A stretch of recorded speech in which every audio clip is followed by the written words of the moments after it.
a lot of people that I talk to who say, oh, I tried Facebook ads, they didn't work for me. And when we dig into that, they're like, oh, I just boosted a couple of posts, but I didn't make any sales. And that's why. Welcome to Honest eCommerce, where we are dedicated to cutting through the BS and finding actionable advice for online store owners. I'm your host, Chase Clymer. And I'm your host, Annette Grant. And we believe running an online business does not have to be complicated or a guessing game. If you are struggling to scaling your sales, Electric Guy is here to help. To apply to work with us, visit electricguy.io/connect to learn more. And let's get on with the show. On today's episode of Honest eCommerce, we welcome Anthony Blatner, the founder and advertising director at Modern Media. He will be sharing his findings and insights from his e-commerce industry study.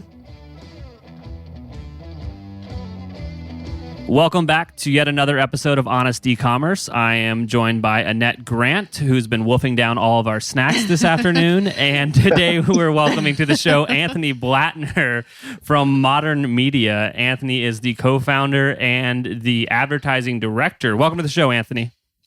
Hey, guys. Glad to be here. Do you have any snacks, Anthony? I've devoured all of it. You could. I just had some snacks. Okay. I'm sure I'll probably grab another one. You can Amazon Prime pantry me anything you like. Just FYI. Yeah, exactly. I'll give you the address later.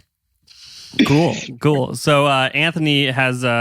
You know what? I want to start right at the end here. So Anthony, tell me about newspapers. Newspapers. Yeah. So I started as delivering newspapers when I was 11 years old. My mom insisted I get out of the house and do something. And I think that's what started my fascination with advertising. And that's long path since then. But now, leading an advertising agency, kind of coming full circle from delivering newspapers to now doing it online. Awesome. That's fantastic.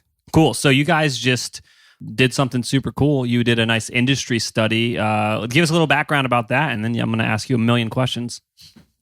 Yeah, so we work with a lot of different e-commerce stores, and at the end of last year, a lot of people ask questions like, "Oh, what's best practice in this area?" And there's a lot of things that we've learned just from doing the campaigns over the years, and just from doing e-commerce and helping clients run stores. But a lot of times, we'll go do industry research or reference and see what other players are doing.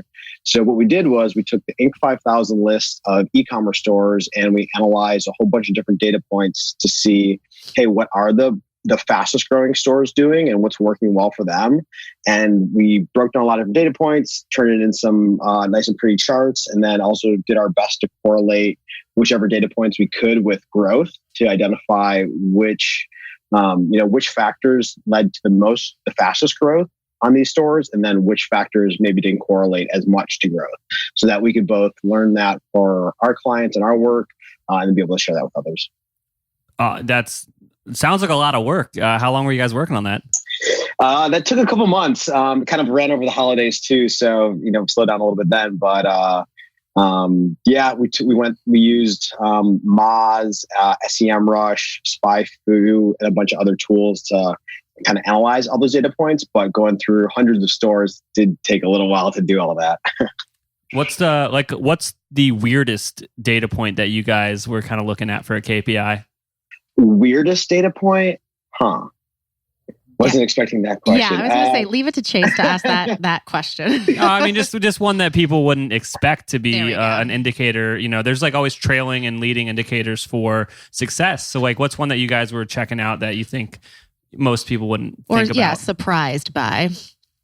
I think we were most shocked to see that SEO, and we would try to correlate organic growth in content, looking at domain authority and links, inbound links, and we try to correlate that to growth. I think we were most shocked to see that higher domain authority and higher inbound links actually had a negative correlation with growth. So that sites that had a higher domain authority were actually the slower growing sites on the Inc. 5000. I think getting a high domain authority is a lot of work, and it's a time thing. And I could see it being, they're further along in their careers and in their businesses into where you're not going to grow with the domain authority, 10 points in a year. Maybe you can. I don't know. I'm not an SEO expert, but I could see it where you could have an explosion in sales from paid ads to grow your business that way. But SEO is a way longer play, so you're not going to see that pay off immediately.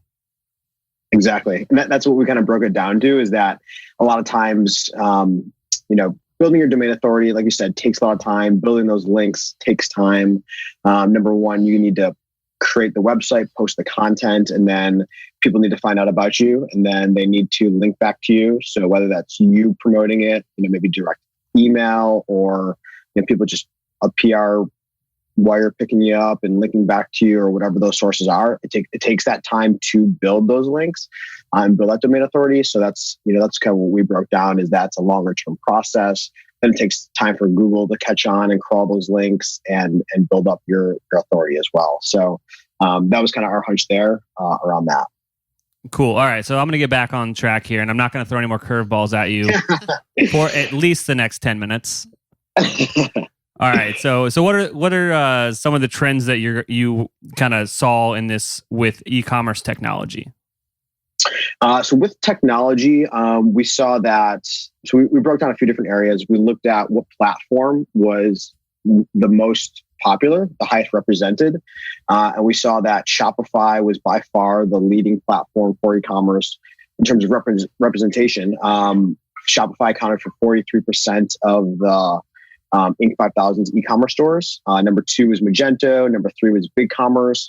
And then we saw WooCommerce was after that 6.5%. So we looked at the representation on the Inc. 5000, and then also growth by platform. We saw that also number 1 was Shopify, and then number 2 was Magento there. That was interesting. I don't know if you know this or Chase knows this. How long has Magento been around compared to Shopify? Does anyone know the answer to that? That's a good question. Magento has been more of the big enterprise tool that I think has been around longer on the enterprise level, whereas Shopify, I'd say, is probably a little more newer.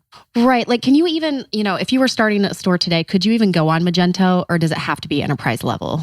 They've got an open source version now, but I would tell anyone thinking about Magento that's starting a store to really understand why they would need Magento, which if you're starting, you probably don't. Okay. Just wondering. There are reasons why Magento exists, but 99% of the stores aren't going to experience that reason. Okay. Yeah, exactly. For somebody starting today, I would recommend starting with Shopify. Okay.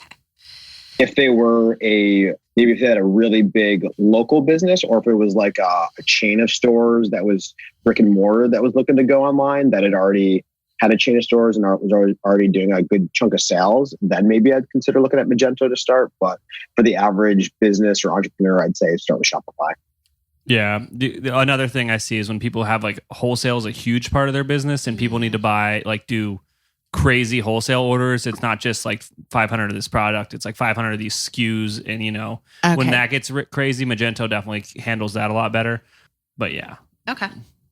Sorry, that was a little off. I'm just interested. I didn't know how much longer Magento has been around than Shopify. Yeah. For market share. And we saw that based on revenue numbers. Magento did account for an impressive chunk of the highest revenue earners on the Inc. 5000. But they were still number 2 to Shopify in terms of representation and growth. Here's something, though. They've been around long enough to get their shit together.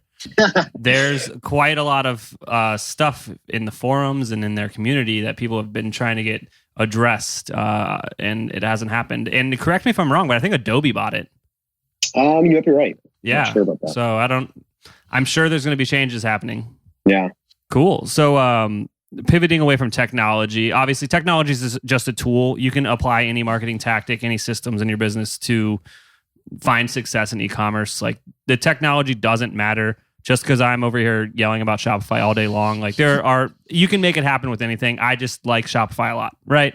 But that's just a tool. Let's talk about, kind of marketing and what are the trends that you were seeing with customer acquisition? Yeah, so we broke down the organic side versus the paid side. And like I mentioned earlier, we noticed that organic and SEO actually had a negative correlation to growth. We were surprised to see that. It does take time to build up SEO, and that's the reasoning behind that. But looking at the Inc. 5000 list of the fastest growing stores, we saw that over 80% of them were investing in advertising. And then when you looked at the top 25% of the fastest growing stores, 97% of them advertised. So I think that was one or two stores in the top quarter are not advertising. So that was a pretty strong, metric and trend to see. We saw that stores that did advertise grew 3.6 times faster than stores that didn't on that whole list. And we dug even further into hey, Google, Facebook, Instagram advertising, how many ads are they running? I'm like, what is common? Are some just pushing a few ads, or are they testing a whole bunch of different things? We saw that the median number of ads was between 10 to 25, and that it was most common to be over 25 ads. Whereas when you're looking at some of these stores and they just have tens or hundreds of ads that they're running, they're out there testing a whole bunch of different messaging and creative and audiences. And we did see that these stores that are growing the fastest are running a whole bunch of different ads and testing a whole lot of different things. Interesting. So if you're starting a store today, then do you have to start with the advertising budget right out of the gate? So I guess it depends where exactly you're starting. Some of the things that are really valuable about paid advertising on Facebook and Instagram is you can get that immediate market feedback. You have a catalog and you have a number of products in that catalog. You can very quickly see, hey, what are the most popular items in that catalog based on what ads are people clicking on, what products are they clicking on the most. You'll see what's the most popular items in your catalog. So if you're launching a new store, maybe you find that some subset of your catalog is the most popular, and then you decide to focus more on that area. You might be able to test your pricing very fast in the beginning. You could launch a few different campaigns, a few different ads, testing a few different pricing levels, and see what gives you the highest ROI. So there's a number of things when we help a new store start that they're going to start testing. A lot of times it's let's test out the audience, who we want to target. A lot of times the store has an idea of what their target demographic is, but then we'll help them try to get as nitty gritty into that as possible and identify specific demographics and specific interests, and then show them the data, which audience is engaging the most, which is buying the most, and which has the highest ROI for them, and then also learning about their products. So we call it honing the product market fit, and then honing your messaging and just zeroing in on your best audience and your best performing products.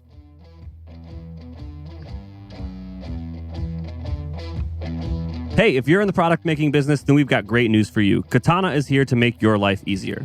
There's now a Shopify app built and designed for merchants that make their own products. Manage your sales, orders, raw materials, production schedule, inventory, and material purchasing all from one dashboard. The name of that app is Katana. Katana. Katana is designed for makers, crafters, and small manufacturers selling on Shopify. Until now, product makers selling on e-commerce have had to settle with messy spreadsheets or regular inventory management software. We know they both usually suck if you need to make your own products. Fortunately, Katana is built from ground up with the needs of a small manufacturer in mind.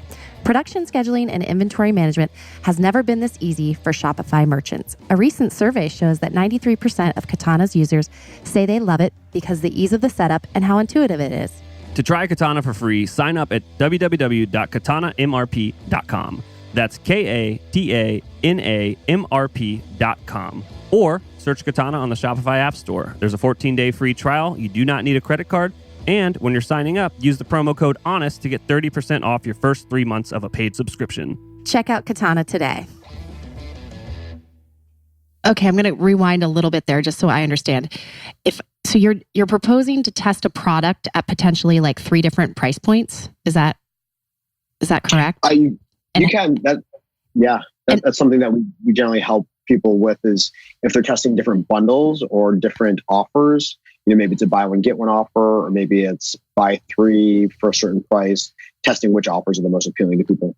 Okay, so really the price point stays the same on the site, but it's the offers that you're going to put out there will shift the price point a little bit. So front facing, it looks like it's the same. Okay, got it. I'm gonna have to try that. Cool. I want to play devil's advocate here, though. When people are starting their store, I like how you mentioned it. It's like honing that product market fit. I feel that's the hardest hurdle for any small business to achieve. And looking to put the pressure on an advertising agency or creative agency or anything like that it's their job to find your product market fit, that's not going to work for you. I almost feel like you have to understand like that the investment you're making in paid advertising at that stage of the game when you're a new business is what the return you get might just be data. True. You might be operating at a loss for that while, but if you want to get that data fast and you don't want to work on getting that product market fit sorted out organically, then you can fail fast with money. Right. I definitely agree with that and heed that warning to any entrepreneur out there is you got to know how much you're ready to invest and how much resources you can allocate to this. So whether you're starting as just an individual entrepreneur or if you're starting as a small to medium sized business, if it's just you as an entrepreneur, you're probably going to start a little bit slower, and I probably wouldn't recommend jumping into advertising that quick. But if you're a business and you have resources to invest, you could save yourself a lot of time by doing that. So I definitely agree that marketing and advertising is never going to save a bad product. If it's just something that people aren't interested in, that people aren't going to buy, no amount of testing is gonna give you that product. But if you have a good product, then we can make that offer and that message. We could find your best offer and message through advertising. Cool. I think this is a great pivot into our next question. So, from this study and just your history as an advertising expert, let's say I'm starting a new store today. What would you say I need to keep in mind? So the biggest things when people come to us, I recommend getting analytics on your site as fast as possible, getting the Facebook pixel on your site as fast as possible if you're getting traffic there, so that we can start tracking who's coming to the site, who's looking at which products. Facebook analytics is getting even better these days. They're always rolling out new features that are pretty interesting, that are showing you demographics of now traffic on your website. And Google Analytics will do a little bit of that, but I think Facebook's going to be able to do the best job of that over the long term. And we can see who's going from social media to your website, who's actually looking at products, who's checking out, who's buying. So getting analytics on your site so you can start seeing what's happening. We find a lot of people are coming to us and they don't even have the pixel on their site. And then you got to kind of start from the beginning there by building that data. And the power of the pixel is also it plugs into Facebook's larger platform. So some people call it seasoning your pixel. As the pixel tracks visitors to your site and looks at who's viewing content and who's adding to cart, you can then leverage those audiences and retarget them and create lookalikes based on who's doing that. So Facebook gets to create a pretty good picture of your best customer. And then Facebook can do that across their platform and everyone who's engaging across all these different websites to kind of help you hone your audience there. Yes. Chase and I are going to just reiterate what you just said. We see it all the time, stores not having their Facebook pixel installed. So if you are listening to this and you do not have it installed, you need to do that immediately. Actually, stop listening and install your Facebook pixel. If you can't figure it out, get on Upwork somewhere and there's YouTube videos. Listen, I can install Facebook pixel, so that means you can too. So if Annette can do it, anyone can do it. Yeah. No, seriously, I watched the YouTube videos. I made sure that was done, but we are...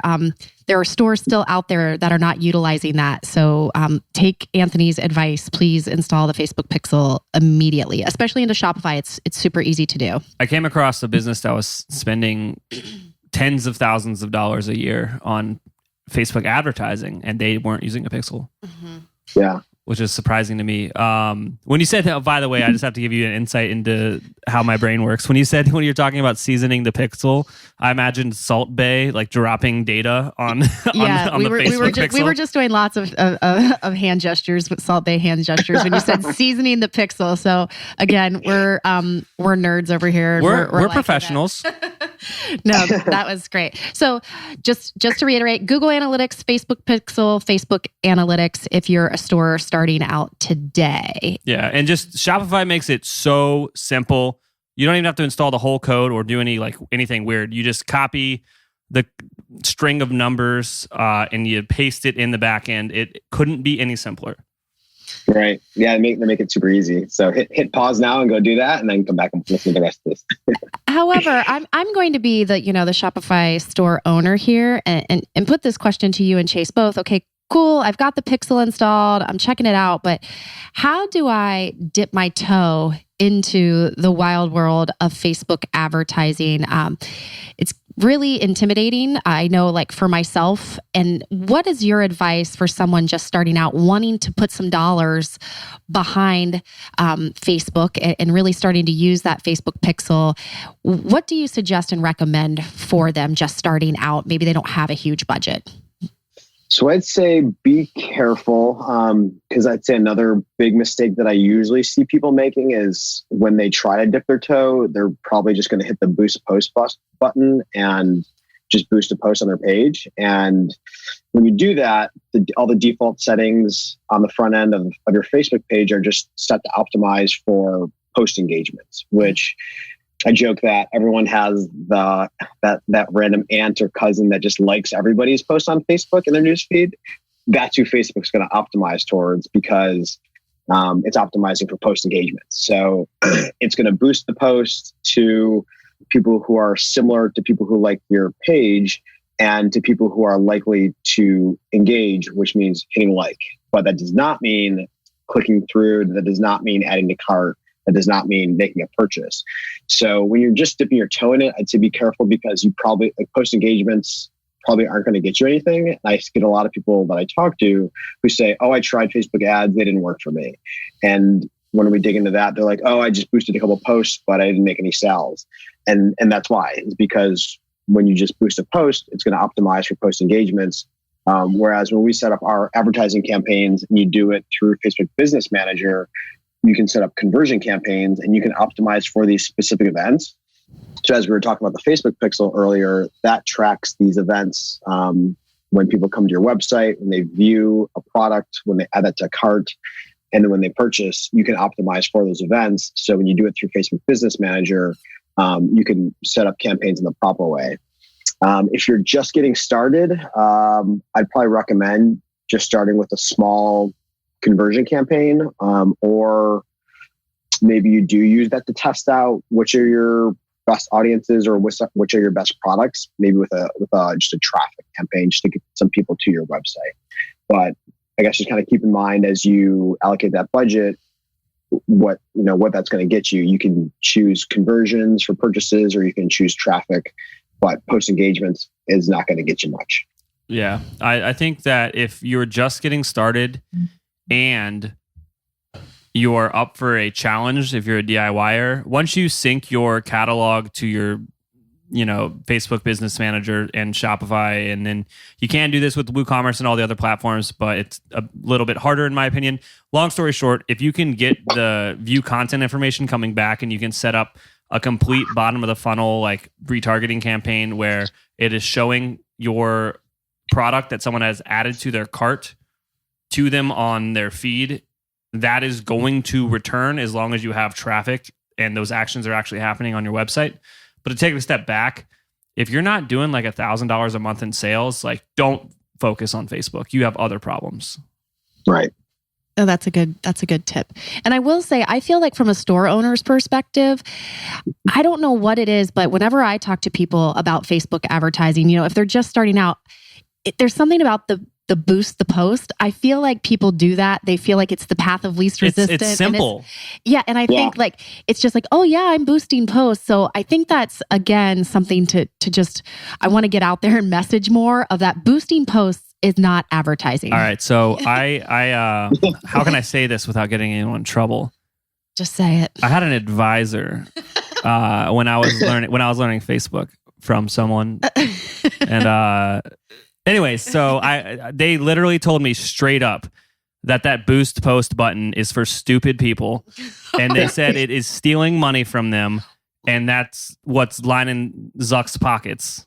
I think it's that path. It's the easiest thing. People think it's really getting them the traction that they need, and it isn't. So, no, I think we've got to get that out there and let people know that is not advertising. It's just boosting the post. I boost posts sometimes with a reason behind it, but it's not just to boost the post. There's a method to my madness, but it's never just that button. There's a more audience choice and insight behind it.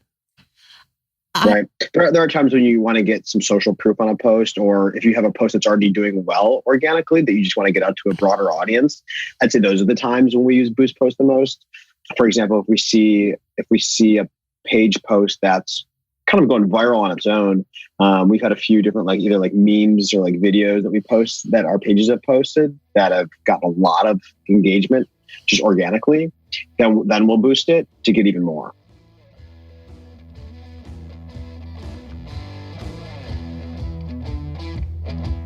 Support for our podcast comes from our friends at Simpler, a new way to staff 24/7 sales and customer service on your e-commerce store. It works with your existing email and chat platforms, so setup is quick and easy. Simpler's network of on-demand, U.S.-based Simpler specialists are standing by to answer your customers' most common questions. Set it up for free today and then turn it on or off depending on your customer volume. You only pay $2.25 for every resolution. No hidden fees, contracts, or minimums. Close more sales with Simpler by staffing your email and live chat around the clock with Simpler specialists. Start your free 7-day trial at simpler.ai/honest. That's simpler.ai/honest. One more Facebook question for you. What are your thoughts on brands using, Facebook video versus the catalog? Do you use video a lot? We do use video a lot. So video is great for building that familiarity. We see a lot of times images are better for actual conversions, but for that middle of funnel, video is great for building that relationship and building that familiarity. So if you're a new store, or if you're just a small independent store, you're a brand name that not many people know about. The first time they engage with you, they're going to see your brand name and it's not going to mean anything to them. But maybe they see a product and click to your website and they're like, interesting, but they don't buy. That'd be a great person to retarget with some videos to show them maybe your product in action, or show some people wearing it around, some lifestyle videos. And that just builds the familiarity, because if it's something that they're at least a little bit interested in, they might sit and watch the video for a few seconds. And then they know more about your products or your brand. And then this is also, good for helping to make the sale, that if, the more familiar they are with your product, the more likely they're going to be to buy later on. Great. And do you find that video advertising is more expensive or less expensive? Typically less expensive. Okay. Facebook has been cheaper for getting video views. So video views is a cheaper objective to advertise for in Facebook.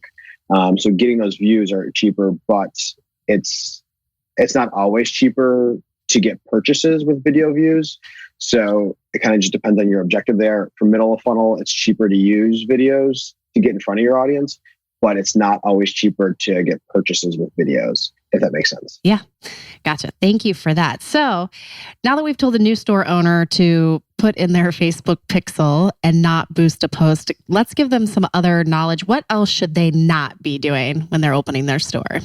I think sometimes that's even more helpful. What else should they not be doing? Yes. I think a lot of times when we take on a store, we'll do an audit of the website and finding broken links, or sometimes we'll see, even on a Shopify website, they might have a slider on the homepage that they put up day one with some products, but then they've changed their products and then those links are broken. So making sure that your customer journey is smooth, and when you're pushing traffic to your website, knowing where you're sending that, whether to an individual product page or a catalog page or your homepage, making it so that it just makes sense to somebody. So somebody who hasn't seen your store before and might not be familiar with it, you might not always want to send them right to a product page, because maybe they need to see the more high level of your store, understand your story. Maybe you would send them to a homepage at that point. But then when somebody has been to your website before, maybe they've seen the video. At that point, then bottom of funnel, then you do take them right to the product page, because then they're already familiar with those first couple of steps, and then they're more likely to buy. Whereas if you send them back to the homepage again, then that doesn't get them any closer to the purchase step. Absolutely. So that was kind of a couple of things there, but making sure that your site flow and layout is good, and that you're sending people to the right page of the customer journey. No, I think that's important. I know when you're building the site and you're just working on it, that you kind of get blinders on to things. So you got to have some fresh eyes, look at it from time to time, and make sure everything still is working and making sense from the user experience. Right. Send it to a couple friends, advisors, teammates, and have them click around and find stuff. I've always found asking your mom to buy something and see if she can do it is helpful. I'm being serious. Like, if your mom can't find something on your site, then, just depending. But I find sometimes get somebody that really maybe doesn't online shop often, have them come to your site and say, I want you to find this product, and watch them fumble around. It's kind of... They can borrow my uncle. Yeah. Uncle Chip has no idea. Yeah. We'll just... Actually, that's a plug. Go to unclechip.com. We'll make him a user testing oh my site. gosh. He would. I'd be like, Chip, you're making money, and he'd still get mad. Actually, we should start that. Your mom's user testing. Your mom and uncle's user testing. Oh, we're just coming up with lots of ideas today. Anyway. Yeah, as you can tell, we've recorded too many podcasts today. Sounds like a new business idea. I like it. No, I do too, actually. All right. So is there anything that we missed from the growth study or just any insights that you kind of took away that you'd want to share with our audiences, maybe with like thoughts on the future and where stuff's going? So maybe two last things is number one, how much opportunity that we still see in the e-commerce space. I think a lot of people get gun shy thinking about Amazon, and they're like, we hear a lot of people who are just trying to get into the Amazon business, but we find in part of our study, we did research into just economics and noticed that e-commerce is still just a tiny percentage of the total retail sales in the US. And we've barely scratched the surface there. So I think there's still a ton of opportunity in e-commerce. It's growing very fast. And, you don't have to be on Amazon. Amazon's going to cut into your margins, and that's still starting your own Shopify store, your own independent store. There's a ton of opportunity there. And then the other thing that I was going to mention is, what was the second thing?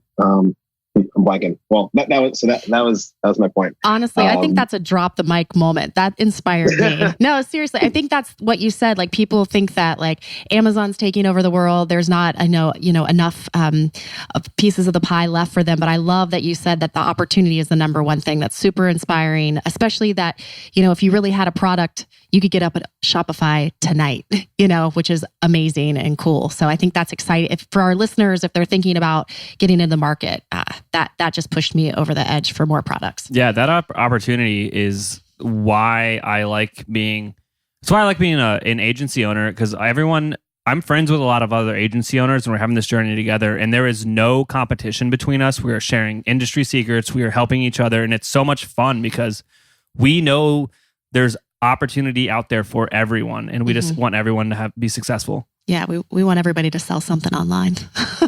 That's our goal. Yeah. Cool. So, Anthony, thank you so much for your time today. But can you tell our listeners where can they find you, and where can they find this report and some more tools that they can utilize from your firm? Yeah, absolutely. So you can find this report at modernmedia.io/ecommerce-growth-study. It's all there. It's also on Medium if you search there. So that all the charts, all the graphs and data points are there. And then if you want to get in touch with me, my email is anthony@modernmedia.io.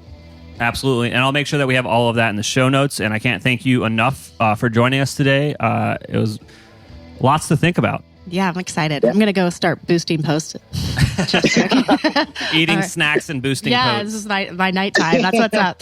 All right. Thank you so much, Anthony. We appreciate it. We can't thank our guests enough for coming on the show and sharing the truth. Links and more will be available in the show notes. If you found any actionable advice in this podcast that you'd like to apply to your business, please reach out at electriceye.io/connect. Please make sure to subscribe on Apple Podcasts, Spotify, or your podcast app of choice.